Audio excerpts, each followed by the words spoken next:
Bapak Mama, saudara-saudariku, umat Tuhan yang dikasihi Kristus Yesus, kita akan baca bersama-sama pada kesempatan ini Wahyu pasal 19. Wahyu pasal 19 ayat 6 sampai ayat yang ke-10. Wahyu 19 ayat 6 sampai ayat yang ke-10. Sudah dapat semua? Begini bunyi firman Tuhan. Perjamuan kawin anak domba. Lalu aku mendengar seperti suara himpunan besar orang banyak, seperti desau air bah dan seperti deru guru yang hebat, katanya, haleluya, karena Tuhan Allah kita yang maha kuasa telah menjadi raja. Marilah kita bersukacita dan bersorak-sorai dan memuliakan Dia, karena hari perkawinan anak domba telah tiba dan pengantinnya telah siap sedia. Dan kepadanya dikaruniakan supaya memakai kain lenan halus yang berkilau-kilauan dan yang putih bersih. Lenan halus itu adalah perbuatan-perbuatan yang benar dari orang-orang kudus. Lalu ia berkata kepadaku, tuliskanlah, berbahagialah mereka yang diundang ke perjamuan kawin anak domba. Katanya lagi kepadaku, perkataan ini adalah benar, perkataan-perkataan dari Allah. Maka tersungkurlah aku di depan kakinya untuk menyembah Dia, tetapi ia berkata kepadaku, janganlah berbuat demikian. Aku adalah hamba sama dengan engkau dan saudara-saudaramu yang memiliki kesaksian Yesus. Sembahlah Allah, karena kesaksian Yesus adalah roh nubuat. Demikian jauh bacaan kitab suci untuk kita sekalian pada kesempatan ini. Berbahagialah kita yang mendengarkan, memahami, melakukan dalam hidup. Bapak Mama, saudara-saudara, salam. Salam. Yang di atas salam. Bapak Mama, saudara, kita sedang berada pada minggu Advent yang pertama, dan karena itu tema khotbah kita pada kesempatan ini adalah siap menanti kedatangan mempelai laki-laki. Ya. Siap menanti kedatangan mempelai laki-laki. Bapak Mama, saudara-saudaraku, umat Tuhan sedang berada dalam suatu masa penantian kedatangan Tuhan Yesus, yaitu yang pertama, sebagai bayi Natal yang lahir di Bethlehem 2000 tahun yang lalu, yang kita peringati setiap tahunnya, ya. Dan yang kedua, kedatangan Tuhan Yesus kembali yang kedua kali sebagai hakim yang adil, juga sebagai mempelai laki-laki, ya. Nah, reaksi manusia, Bapak Mama, saudara-saudara, dalam menanti peristiwa ini berbeda-beda, ya. Karena itu mari kita telusuri satu demi satu, ya. Yang pertama, sikap manusia dalam menanti bayi Natal yang kita peringati setiap tahunnya. Coba saudara-saudara kita bayangkan, ya, bagaimana suami istri menanti kelahiran bayi pertamanya setelah mereka menikah, ya. Tentu hati mereka berbunga-bunga, saudara. Ada yang berpikir laki-laki kah, perempuan, ya, anak itu. Ada yang berpikir putih kah, hitam. Ada yang berpikir keritingkah, air, gelombang dan sebagainya, rambutnya, ya. Ada persiapan-persiapan fisik yang luar biasa, saudara. Bapak mulai bermimpi bagaimana memberi nama pada anak yang jago itu, anak yang cantik itu. Bahkan ada yang sudah mulai membayangkan kalau anaknya laki-laki dia beli bola, ya. Dia sudah beli bola, anak masih di dalam perut dia sudah beli bola. Tapi kalau ada yang mimpi mesti anak perempuan masih di perut, dia sudah beli boneka, ya. Dia sudah pikir boneka Barbie kah, apa begitu yang bisa jalan sendiri, ya. Sampai pada mengatur ruangan tidur, obat-obatan dan sebagainya, ya. Diusahakan paling baik, ya. Hanya yang sering dilupakan itu justru persiapan hati, ya. Persiapan hati dan mengatakan pada Tuhan, apa yang engkau lakukan baik adanya, ya. Kalau ditanya mau anak laki-laki atau perempuan, sama sah. Padahal dalam hati dia bilang mesti laki-laki dulu, begitu ya. Bagaimana mau perempuan atau laki-laki, sama sah. Tuhan atur yang mana baik. Tapi dalam hati dia baik sama perempuan sah, ya. Bapak, Mama, saudara-saudaraku, persiapan hati tidak disertakan dalam mimpi itu. Karena itu apa, saudara? Terjadi masalah. Begitu anak lahir, Bapak ingin laki-laki, dia bilang, begitu orang anak panah kok mau kok. Begitu bilang mau kok, dia bilang, ya, mulai menggerutu. Kalau dia mau perempuan, orang bilang apa anak panah, dia bilang, ya. Hatinya mulai terganggu, saudara. Persiapan hatinya terganggu. Dia mulai berduka cita. Padahal tadi dia berbahagia, hati berbunga-bunga menyambut kelahiran bayi. Tapi ketika bayi itu datang, hatinya tidak siap. Kenapa, saudara? Karena memang dia tidak fokus pada persiapan hati. Dia hanya fokus pada mimpinya. Apa yang harus dia dapatkan saat itu menurut kehendaknya, bukan kehendak Tuhan, ya. Bapak, Mama, saudara-saudaraku, penantian bayi Yesus yang kita rayakan setiap tahun. Bapak, Mama, ketika bunga sepe mulai muncul di mana-mana, ya, kita mulai berpikir Natal sudah tiba. Karena itu kita mulai menyimpan, saudara. Ini minggu Advent pertama ini kita mulai kasih keluar kaset yang kita simpan kemarin-kemarin. Kita kasih keluar kaset lagu Natal.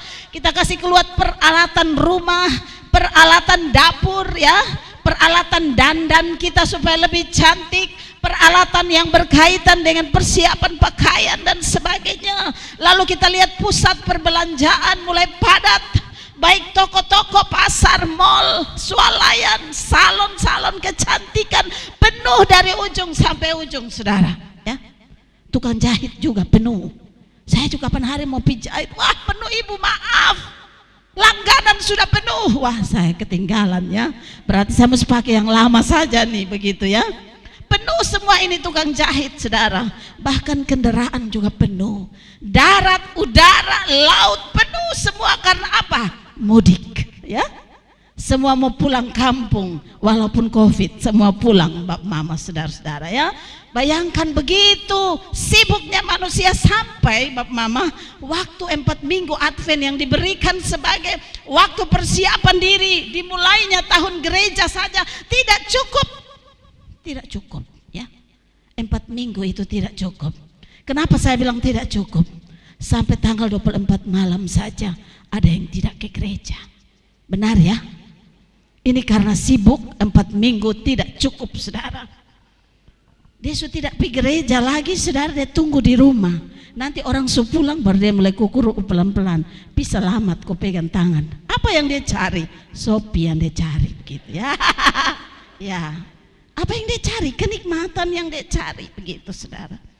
Jadi abaikan ini persiapan hati, saudara. Banyak orang mengabaikan persiapan hatimu.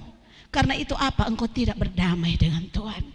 Engkau berdamai dengan mimpimu, tapi tidak berdamai dengan Tuhan, ya. Dan apa yang terjadi, saudara? Ketika dia jalan malam tanggal 24, dia minum dari satu rumah ke satu rumah. Orang bilang, kenapa engkau rajin minum?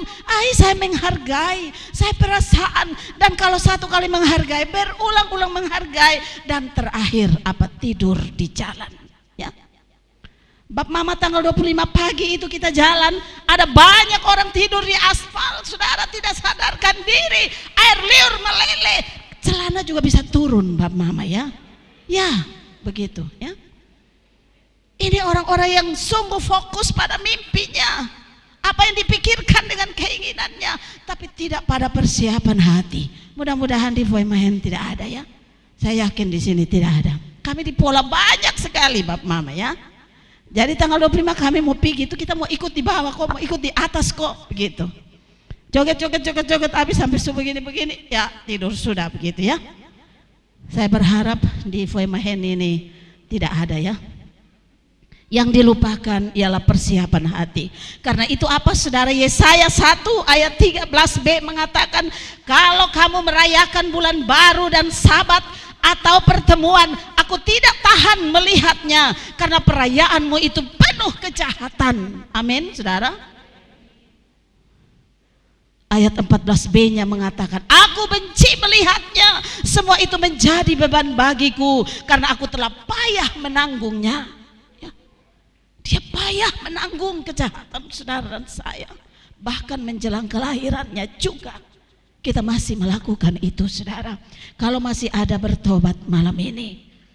Karena itu ayat 16 bilang, basuhlah, bersihkanlah dirimu, jauhkanlah perbuatan yang jahat itu daripada mataku, dan berhentilah berbuat jahat.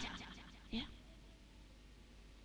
Mari kita agungkan perayaan ini sebagai sebuah martabat Allah melalui pemberian putranya mati-matian.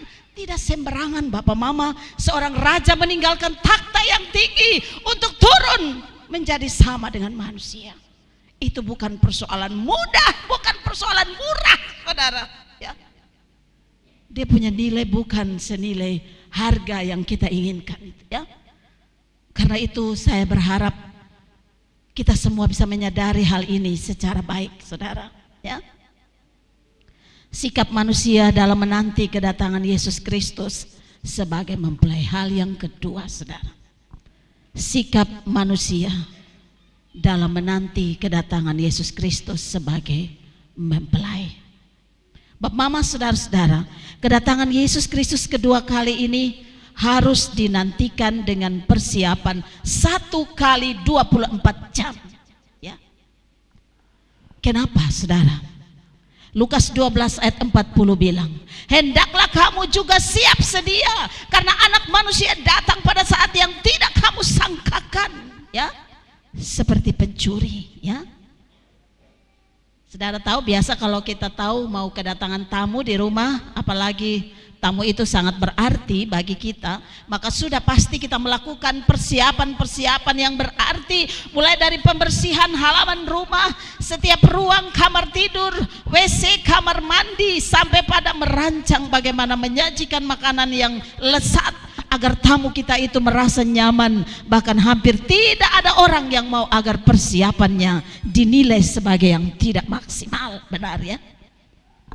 Walaupun mungkin kita tidak makan telur, tapi kita siapkan telur untuk tamu, ya. Mungkin kita tidak makan daging, tapi hanya untuk tamu kita akan siapkan dia makan daging, ya. Itu kalau kita tahu, saudara, ya. Tapi bagaimana kalau dia tiba-tiba datang, saudara? Mungkin saja keadaan rumah kita seperti kapal pecah, ya. Semua tahambur berserakan. Banyak kotoran ada di mana-mana. Tempat tidur kita tidak rapi, saudara. Air di WC saja mungkin belum diisi, saudara. Maaf. Lalu kalau orang masuk, orang tanya, kenapa begini? Terus kita bilang, gara-gara anak-anak nih. Ini anak-anak dong pekerjaan nih. Ya. Berarti memang kita tidak siap kok. Begitu ya. Kita tidak tahu kok kalau mau tamu itu mau datang. Dan karena itu wajar saja semuanya terhampur kiri kanan, saudara ya. Bapak Mama, saudara-saudaraku sekalian yang dikasihi di dalam Kristus Yesus. Mari kita lihat selanjutnya bagaimana kita menantikan kedatangan Tuhan Yesus, ya. Bapak Mama, saudara-saudaraku, ada orang yang menilai persiapannya itu sesuatu yang biasa-biasa saja. Dan karena itu saat ini kita diarahkan oleh firman Tuhan untuk fokus pada persiapan kita sesungguhnya. Mari saya ajak perhatikan teks kita malam hari ini tentang kedatangan sang mempelai ini. Dalam Wahyu 19 ayat 6 sampai 10 menggambarkan ketika Yohanes di Pulau Patmos, dia mengalami sebuah peristiwa yang luar biasa, yaitu dia melihat dan mendengar ada suara himpunan orang banyak yang memuji Allah karena hari pernikahan anak domba Allah itu telah tiba. Bahwa ada sebuah pesta besar yang digelar, dan setiap orang yang masuk itu harus memakai pakaian pesta yang terbuat dari kain lenan halus yang berkilau-kilauan, yang putih bersih, ya. Dan kepadanya dituliskan, berbahagialah mereka yang diundang ke perjamuan kawin anak domba Allah. Ya. Saudara lihat di catatan kecil di situ, kain lenan halus yang putih bersih adalah perbuatan baik, Penulis tidak mau kita mereka-reka lagi, karena itu dia tulis dalam kurung kurawal perbuatan baik. Bab mama, saudara-saudaraku sekalian yang dikasihi, saudara dan saya diibaratkan sebagai mempelai perempuan. Karena itu Yesaya 62 ayat 5 bagian B mengatakan, seperti girang hatinya seorang mempelai melihat pengantin perempuan, demikianlah Allah akan girang hati atasmu. Apa artinya itu, saudara ya? Itu alasan. Karena itu Matius 25 ayat 1 bilang, Yesus menyampaikan perumpamaan 10 gadis yang menyiapkan pelita untuk menyongsong mempelai laki-laki yang adalah Kristus sendiri, ya. Saudara dan saya adalah mempelai perempuan dan dia adalah mempelai laki-laki. Saudaraku, sungguh alangkah indahnya jika saudara dan saya juga diundang masuk dalam pesta anak domba Allah. Saudara, saya baru mengikuti pesta keluarga saya di Palembang beberapa bulan yang lalu di Palembang. Mulai dari acara antar nona sampai dengan acara adat di gedung sampai dengan pernikahan bab mama, itu makan biaya sekitar 1 miliar lebih. Ya. Semuanya dibiayai. Semuanya pakai uang dari A sampai Z. Yang hadir dalam pesta itu sekitar hampir 2.000 orang, bab mama. Kami yang masuk itu tidak dilihat. Ya, kami tenggelam di dalam. Orang bilang, itu keluarga perempuan di mana? Oh, ada di sudut sana. Oh, gitu. Ketika saya baca ayat ini, saya bayangkan, saudara, kalau pesta di dunia saja sudah seperti itu, apalagi pesta di surga. Menu makannya jangan bilang lagi bab mama. Mulai dari pedas, asam, pahit, getir, semua ada, ya bab mama. Jenis ikan ini mulai ikan air tawar, ikan air asin, daging tuh mulai daging merah, daging coklat, daging apalah, semua penuh di atas meja bab mama. Kami makan tidak habis. Lalu saya bilang, ini yang lain mau buat apa jadi? Saya baca teks ini, saya bayangkan pesta yang digelar, pesta anak domba itu seperti apa, saudara. Luar biasa Allah kita itu menghargai dan menghormati saudara dan saya sebagai mempelai perempuan. Dan karena itu dia mengemas sebuah pesta yang luar biasa. Dan alangkah sedihnya kalau saudara dan saya tidak masuk dalam pesta itu, ya. Bab mama, saudara-saudariku sekalian yang dikasihi di dalam Kristus. Karena itu masuk akal kalau ayat 9 itu mengatakan, berbahagialah mereka yang diundang ke perjamuan kawin anak domba. Maka yang tidak bahagia ialah saudara dan saya yang tidak masuk, ya. Tidak masuk. Kita sangat sedih jika ternyata saudara dan saya tidak bisa masuk karena tidak berpakaian lenan halus yang putih bersih, ya. Pakaian lenan halus itu perbuatan yang benar dari orang-orang yang kudus. Baca di ayat 8 bagian B. Karena itu ada beberapa hal yang harus diperhatikan dalam persiapan menanti mempelai laki-laki, saudara. Mari saya ajak kita telusuri pertama, ya. Pertama, siap sedia menjadi pengantin. Ayat 7 bagian B. Saudara dan saya harus siap sedia menjadi pengantin. Karena yang jadi pengantin itulah yang masuk dalam pesta anak domba. Lalu ciri pengantin itu apa, saudara? Ciri pengantin yang siap itu apa, saudara? Ciri pengantin yang siap adalah dia yang benar-benar mencapai kedewasaan, ya. Anak-anak tidak kawin, saudara, ya. Dia dewasa baru dia kawin, gitu. Dia dewasa baru dia memilih, saudara. Harus mempunyai kedewasaan penuh. Dewasa rohani, saudara. Dewasa yang dimaksud bukan berdasarkan berapa lama saudara dan saya menjadi Kristen, tapi berapa tingkat iman saudara dan saya kepada Tuhan. Amin. Ya. Bab mama khusus untuk ini gampang-gampang sulit, saudara. Ada orang yang memang fisiknya kekar, besar, hebat, tapi suruh berdoa, minta maaf. Pakai senyum lagi begitu. Tolong Bapak saya kan berdoa. Wah, tegap sekali orangnya. Bapak sebentar tolong berdoa. Aduh, mohon maaf. tambah senyum lagi. So tidak tahu berdoa, tambah senyum lagi begitu. Itu sama dengan kanak-kanak, itu betul-betul so tidak tahu apa-apa, masih senyum lagi dia. Senyum deng siapa jadi? Harusnya menangis. Aduh Tuhan, doa saja saya tidak bisa. Kenapa saya ini ketinggalan sekali? Mungkin saya tidak mencapai pintu pesta anak domba juga.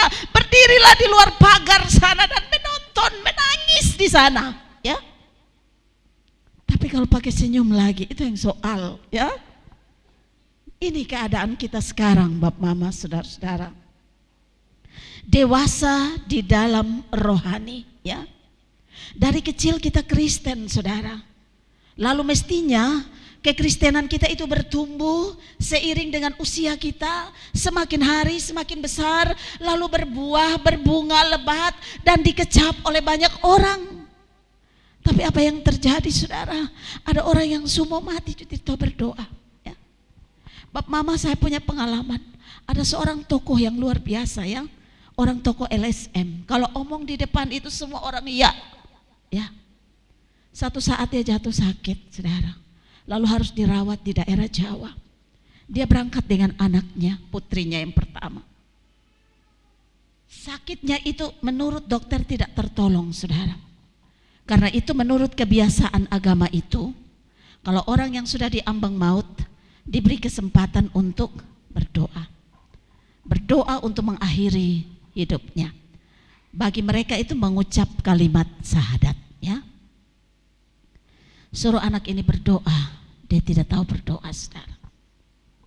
Kemudian suruh bapak berdoa, bapak tidak tahu berdoa. Dokter bilang cari Alkitab dan baca. Dia mulai cari di lorong satu, ini agama lain semua. Cari di lorong satu, agama lain semua. Cari lagi di lorong satu, agama lain, dan tidak ada lorongmu di situ, ya. Yang ada lorong orang lain. Dan akhirnya tidak ada Alkitab yang didapatkan. Apa yang terjadi, saudara? Dia minta bicara dengan pendeta, tapi ketika mau bicara napasnya putus, ya. Waktu itu habis baginya. Karena itu carilah Tuhan selama ia berkenan ditemui, dan berserulah apabila ia dekat, ya. Hidup saudara dan saya penuh rahasia. Dalam banyak kesempatan kulit kita itu Kristen, tapi isi kita kafir, saudara, ya. Kita disebut orang Kristen, nama Matius, nama Yohanes, nama Lukas, nama Kasper, nama Abraham juga ada. Tapi kasihan hari Minggu Abraham ada di rumah. Itu yang dia soal Bapak Mama, ya. Dan karena itu banyak hal, saudara, kita terjadi dalam hidup ini. Orang-orang Kristen ini yang bikin rusuh sana sini. Harusnya orang Kristen itu membawa damai. Di mana ada kacau balau, begitu dia hadir semuanya aman. Tapi yang terjadi justru ketika dia hadir, semua yang baik-baik menjadi hancur lebur. Lalu terakhir orang tanya, siapa namamu? Namaku Abraham. Sedih betul, saudaraku, ya. Bapak Mama, saudara-saudaraku, ada juga yang menjadi presbiter. Tapi di gereja presbiter, saudara, di luar dia pakai yang lain, ya. Kalau ada di sini bertobat, saya yakin di sini tidak ada. Tapi kalau ada, mari bertobat, saudara. Semua hal yang terjadi, ada bapak yang di luar dikenal baik sekali. Bapak mari selom, aduh bapak ini paling baik sekali. Tapi di dalam bapak dikenal paling buruk, saudara, ya. Ada bapak yang dikenal di rumah paling jahat, tapi di luar dikenal paling baik, ya. Di luarnya mantap sekali, tapi di dalamnya tidak mantap, saudara, ya. Ini dewasa bagaimana, saudara, ya. Kalau ada di sini, mari bertobat, saudara. Bapak Mama, ada anak-anak muda yang ketika orang mulai datang ada ancaman untuk bakar gereja sana sini. Orang bilang nanti begini, nanti begitu. Dia orang pertama pegang anak panah berdiri di situ. Jaga dari malam sampai pagi Bapak. Mete mati punya. Tapi hari Minggu tidur tidak pergi gereja. Gereja dijaga untuk selamat, tapi tidak masuk untuk memuji Tuhan. Kalau masih ada di sini, bertobat dalam nama Yesus, ya. Bapak Mama, saudara-saudara, karena itu tidak heran kalau dalam Matius 23 ayat 7 Yesus katakan pada ahli-ahli Taurat dan orang Farisi, "Hai kamu orang munafik, sebab kamu sama seperti kuburan yang dilabur putih, yang sebelah luarnya memang bersih tampaknya, tapi yang sebelah dalam penuh tulang belulang dan berbagai jenis kotoran." Ya, hidup kita begini sudah bab mamaku. Dan karena itu, kalau memang kita masih melakukan hal-hal seperti ini, mari di minggu Advent Natal pertama ini, mari kita bertobat. Kita menanggalkan semua yang sia-sia. Bagaimana mungkin kita menjadi orang dewasa yang siap menjadi pengantin perempuan? Kita dikenal di bumi, tapi kita tidak dikenal di surga, saudara ya. Di bumi kita masih dari jauh orang, "Selom Bapak, selom Bapak." Ada apa-apa orang pitanya, "Bapak mau bikin ini bagaimana?" Di surga orang bilang, "Aku tidak kenal kamu." Ya. Bapak, mama, saudara-saudaraku, kalau ada seperti ini, mari kita bertobat ya. Sebelum saudara saya menyesal, karena ternyata pintu ruang pesta berrahmat itu tertutup dan saudara dan saya tidak bisa masuk. Suara di dalam mengatakan, "Aku tidak kenal kamu." Ya. Bapak, mama, saudara-saudara, hal yang berikut, yang kedua, menjaga hati sang mempelai laki-laki. Ya. Bapak, mama, saudara-saudaraku, mempelai laki-laki itu bagi saudara saya adalah kekasih jiwa kita. Ya. Dialah kekasih jiwa kita, dialah cinta kita, dia orang yang paling dekat, yang paling mengerti keadaan kita. Dialah orang yang menghapus air mata kita dan menampung air mata ini dalam kirbatnya. Dia yang mengatakan, "Marilah kepadaku hai kamu yang letih lesu dan berbeban berat, aku memberi kelegaan kepadaku." Karena itu jagalah hatinya, saudara. Coba bayangkan sepasang kekasih yang bertahun-tahun tersiksa oleh rasa rindu karena terpisah oleh jarak, oleh gunung dan laut.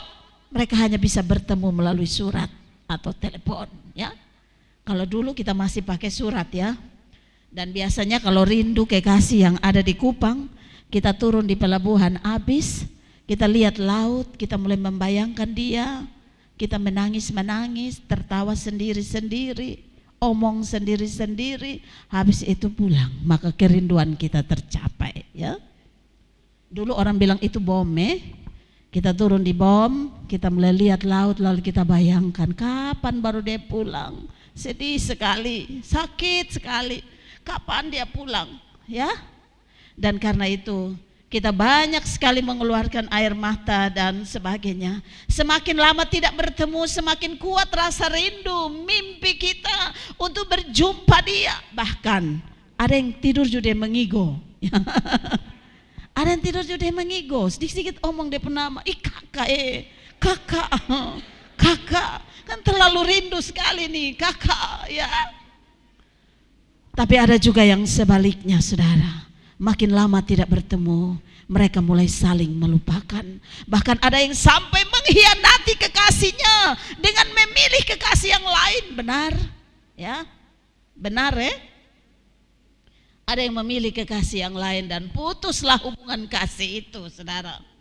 Ada yang iseng-iseng di mulut dia berkata lain, tetapi hatinya berkata lain. Dan tentu bisa kita bayangkan betapa sakit hatinya kekasih jiwa kita itu yang dikhianati oleh kita, saudara ya. Padahal Yohanes melihat di Pulau Patmos itu bagaimana mempelai laki-laki itu datang menjamu mempelai perempuan dengan pasangannya dengan sebuah pesta yang besar, sampai Yohanes tanpa sadar dia mengucapkan haleluya. Wah, luar biasa ya. Dia mengucapkan haleluya, dia menepuk haleluya. Kenapa? Luar biasa Allah kita itu, mengorbankan diri, menyiapkan pesta yang luar biasa, menyenangkan hati kita. Karena itu Yohanes mengucapkan haleluya. Betapa orang-orang benar itu dihargai, betapa orang-orang yang berjalan dan setia padanya itu sungguh-sungguh diberi tempat yang layak ya. Kita bersyukur, saudaraku. Tadi Bapak Yos bilang di berbagai tempat itu COVID makin hari makin merajalela, saudara. Khusus di Kupang tuh hampir semua rumah sakit sudah ada penderita COVID, saudara. 67. Bahkan terakhir sekitar 70 lebih untuk kota Kupang ya. Tapi alor masih aman. Kita tepuk tangan buat kemuliaan nama Tuhan. Tuhan kita itu sungguh luar biasa. Dia menyediakan yang terbaik bagi saudara dan saya. Bahkan beberapa hari lalu sudah ada mulai digalakkan imunisasi bagi anak-anak. Saya percaya Tuhan akan menolong kita setapak demi setapak untuk kita keluar dari persoalan bangsa yang luar biasa ini, saudara. Tapi bagaimana bila dia yang adalah kekasih jiwa itu dikhianati, kebaikannya diinjak-injak, saudara? Bagaimana kalau ini terjadi? Secara indrawi memang kita tidak melihat dia, tapi kehadirannya sekarang kita rasakan dalam Roh Kudus. Karena itu setiap orang percaya rindu berjumpa dengan dia, ya. Dia berjanji membuat pesta yang besar itu bagi orang-orang percaya. Karena itu 2 Korintus 5 ayat 2 dan 3 mengatakan, sebab selama masih diam dalam kemah ini, kita mengeluh oleh beratnya tekanan, karena kita rindu mengenakan kediaman sorgawi. Sebab dengan demikian kita berpakaian dan tidak kedapatan telanjang. Siapa yang mau telanjang? Tidak ada, saudara. Siapa orang benar yang mau kedapatan telanjang? Tidak ada. Dan karena itu supaya saudara dan saya tidak telanjang, jagalah hati Tuhan, jagalah kekasih jiwa kita, punya hati itu sebaik-baiknya, saudara.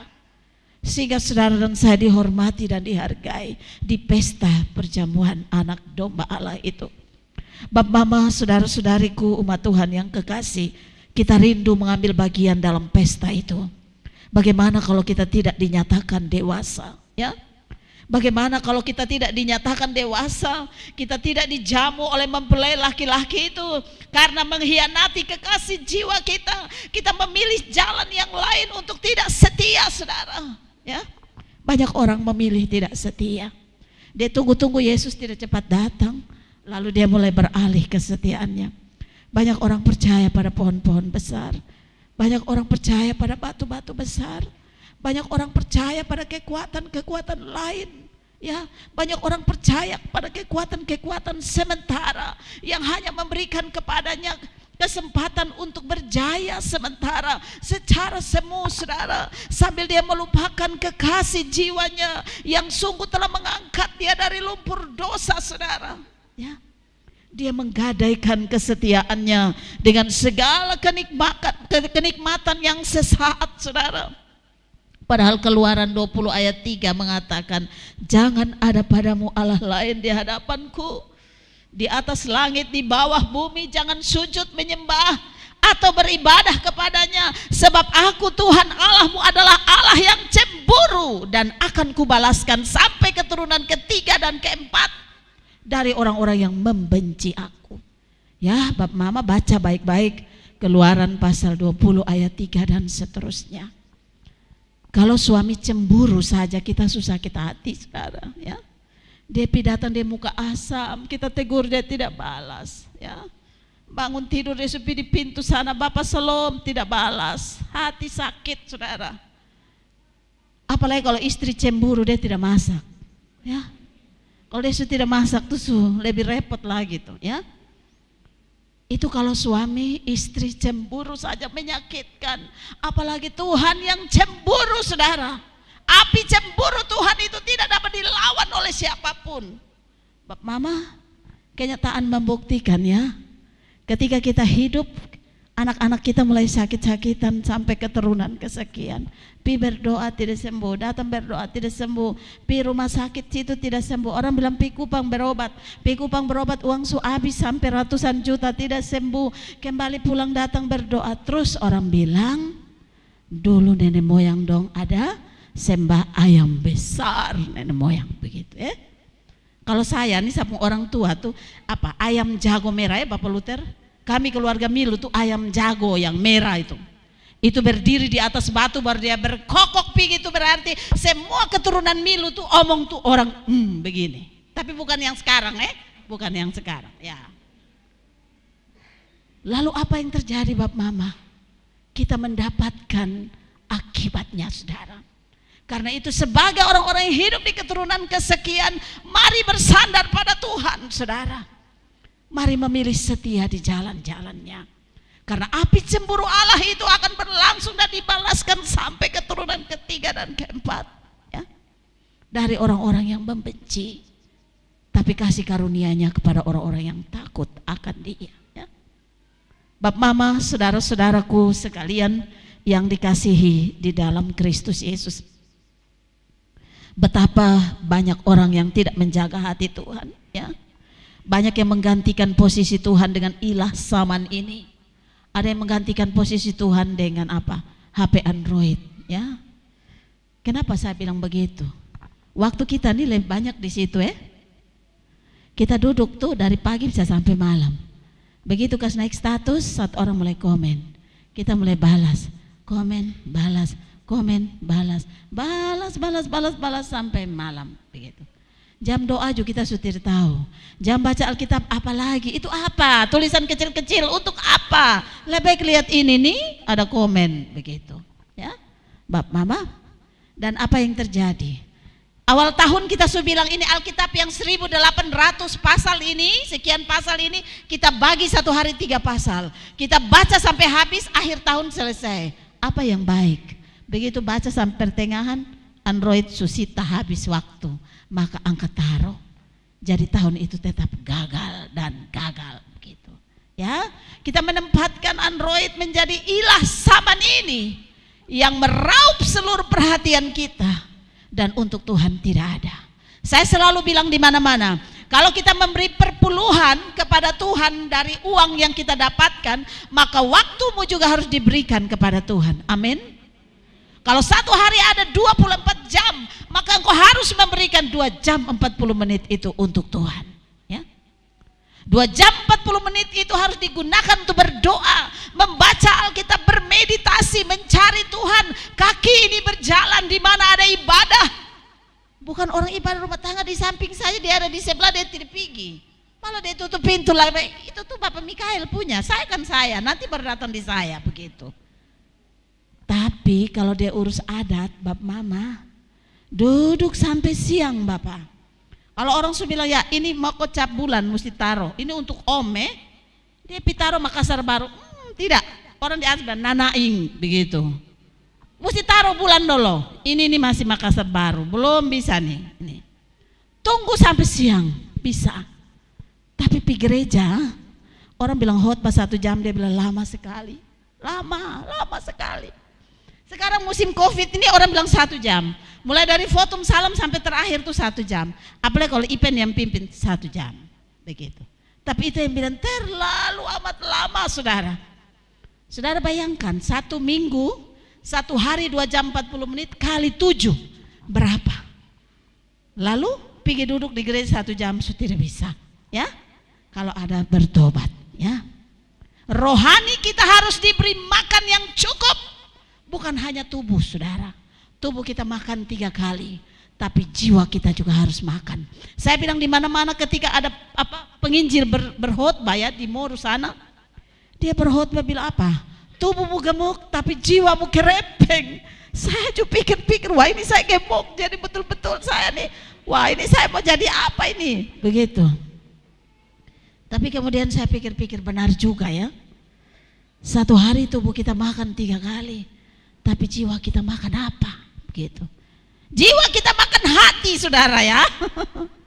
Kalau dia punya cara untuk bicara, dia bilang kasihan, saya lapar, gitu, ya. Karena itu 2 jam 40 menit itu adalah waktunya Tuhan. Berikanlah kepada Tuhan apa yang Tuhan punya. Jangan sabotase waktu Tuhan, ya. Jangan sabotase waktu Tuhan. Waktu Tuhan itu yang terindah. Biarkan dia memiliki semua itu, ya. Bapak Mama, saudara-saudaraku, karena itu tidak heran Bapak, Ibu, saudara-saudara, Allah menyanyikan kebun anggurnya yang dia sangat kecewa. Kebun anggur dalam Yesaya pasal 5 ayat 1 dan seterusnya. Dia bilang kebun anggur itu kutata baik-baik, ku cangkul, ku buang batu-batu, ku tanami dengan anggur pilihan, ku dirikan menara jaga, ku gali lubang tempat memeras anggur, lalu kemudian nantinya supaya kebun anggur itu menghasilkan anggur yang baik. Tapi ternyata yang dihasilkan adalah anggur yang asam, saudara. Betapa sakit hatinya dia, ya. Betapa sakit hatinya Tuhan, ya. Seperti minyak dalam buli-buli, saudara. Saudara saya akan terlambat. Karena kita tidak bisa menyongsong mempelai. Seperti minyak itu tidak bisa dipinjam pada tetangga, tidak bisa dipinjam pada suamimu, tidak bisa dipinjam pada istrimu atau sahabat. Demikian juga pakaian pesta yang dari lenan halus, putih bersih itu tidak dapat dipinjam dari suamimu, tidak dapat dipinjam dari istri, tidak bisa dipinjam dari sahabat, saudara. Tapi itu adalah kerjamu, kesetiaanmu, perbuatanmu. Secara pribadi engkau mengenal dia. Dan karena itu merekmu jelas, dan engkau akan mengambil bagian dalam pesta anak domba Allah. Amin, saudara. Dia akan datang sebagai pencuri pada saat yang tidak engkau sangka. Dan sebagai mempelai laki-laki dia menjemput engkau. Tapi juga sebagai hakim yang adil, dia akan menghakimi dan memisahkan domba dari kambing, saudara. Orang benar dari orang jahat. Karena itu selagi jantung saudara dan saya masih berdetak, kita harus mempersiapkan diri baik-baik, saudara, supaya kita tidak menyesal di kemudian hari. Kita mempersiapkan diri supaya hidup kita tetap apik, dan kita merajut pakaian lenan halus itu sebaik-baiknya, supaya kita bisa mendapat kesempatan untuk masuk di dalam pesta itu. Benar bahwa kita selamat bukan karena perbuatan baik, tapi segala perbuatan baik adalah ucapan syukur kita kepada Allah. Bukti bahwa saudara dan saya menghargai dan menghormati Tuhan yang berpayah-payah mati di salib, ya. Saya kira tidak ada anak durhaka yang diloloskan masuk kalau memang dia tahu dan dia tidak menghargai Tuhan, ya. Bapak, mama, saudara-saudaraku, ini menjadi sesuatu yang penting bagi saudara dan saya. Banyak orang menunda persiapan. Mau baca Alkitab tapi tunggu dulu. Mau ke gereja tapi tunggulah minggu depan dulu. Mau bertobat tapi ini dosa masih enak sekali. Sayang kalau dilepas sekarang, ya. Banyak orang merasa sayang pada dosanya. Sayang sekali Tuhan belum datang. Karena itu sabar dulu, masih enak. Jangan menunda persiapan dirimu, saudara. Karena setiap orang menghadapi ancaman kematian yang akan terjadi pada saat yang tidak saudara dan saya duga, ya. Markus 13 ayat 15 dan 16 mengatakan, orang yang sedang di peranginan di atas rumah, janganlah ia turun dan masuk untuk mengambil sesuatu dari rumahnya. Dan orang yang sedang ada di ladang, janganlah ia kembali untuk mengambil pakaiannya. Jadi tidak ada waktu untuk interupsi keputusan Tuhan. Dan kalau sudah mati, tidak ada aktivitas apapun, saudara. Mazmur 6 ayat 6 bilang, sebab di dalam maut tidaklah orang ingat padamu. Siapakah yang akan bersyukur di dunia orang mati, saudara? Tidak akan ada sesuatu di sana, saudara.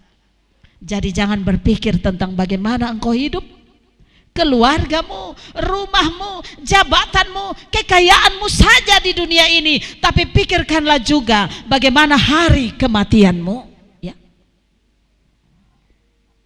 Supaya apa? Jangan hidup kita sembarangan. Hidup semau gue.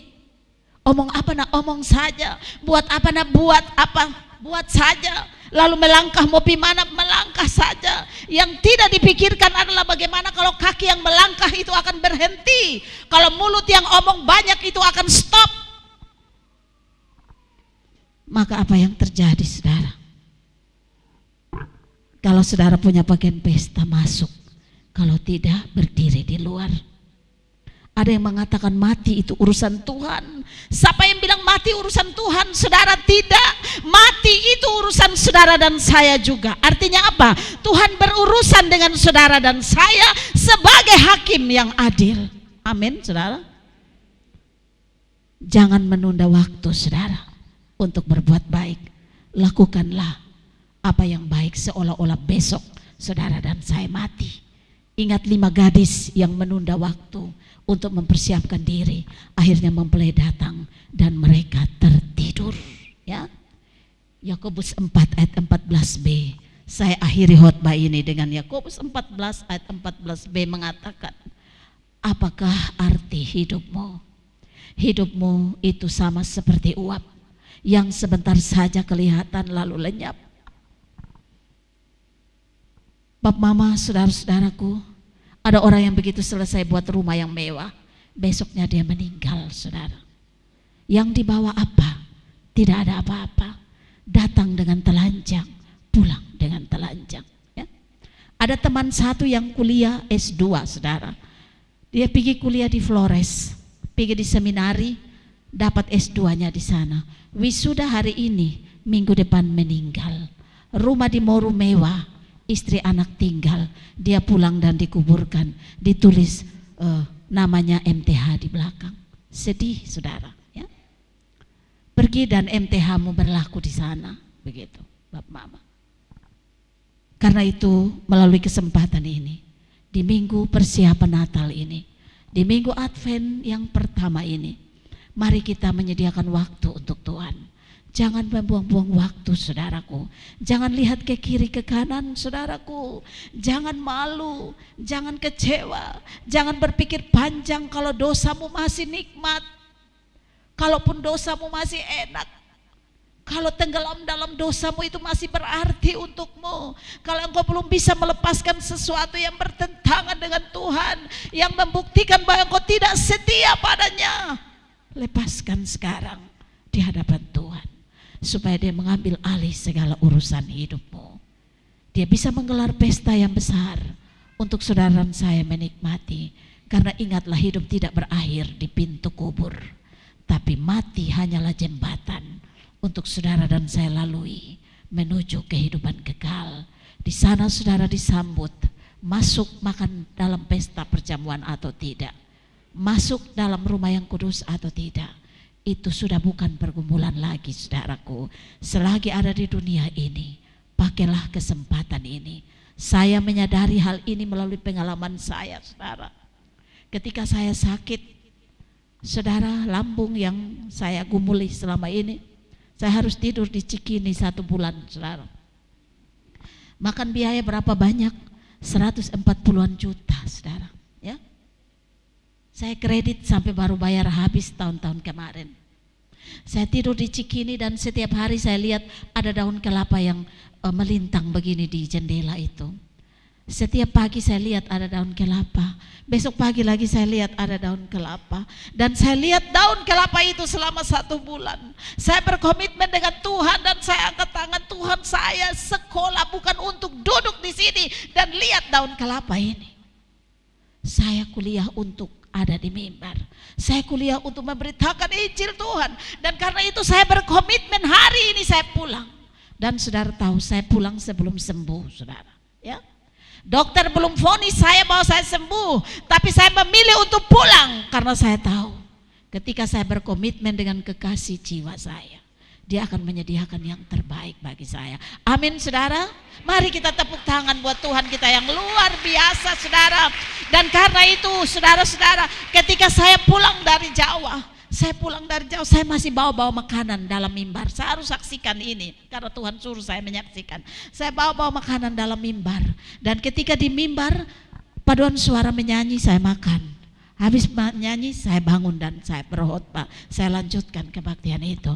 Tapi tetap saya berkomitmen dengan Tuhan. Tuhan, saya tidak akan tidur kalau napas saya masih jalan. Karena itu kemanapun saya akan pergi.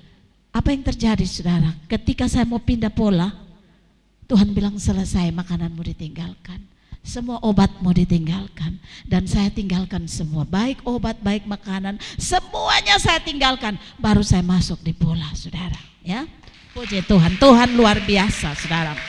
Dan saudara, ketika saya masuk di pola, saya duduk di dalam mimbar. Ketika saya masuk hari pertama, saya angkat mata lihat di balkon, semua orang pada melihat ini mimbar. Lalu saya berpikir, terima kasih Tuhan, seandainya saja saya masih bawa-bawa makanan dalam mimbar, saya harus duduk makan dan dinonton oleh begini banyak orang. Aduh, betapa malunya saya. Tapi Tuhan yang saya percaya itu luar biasa. Dia membersihkan semua sehingga saya bisa masuk dengan normal, saudara. Lagi 6 tahun saya pensiun. Saya berjanji dengan Tuhan akan mengakhiri masa pensiun ini dengan setia pada Tuhan. Waktu ini waktu emas, saudara. Pergunakanlah waktu ini untuk Tuhan. Anggap saja besok saudara mati, dan Tuhan akan memperhitungkan segala jerih lelahmu. Tuhan menolong kita sekalian. Amin.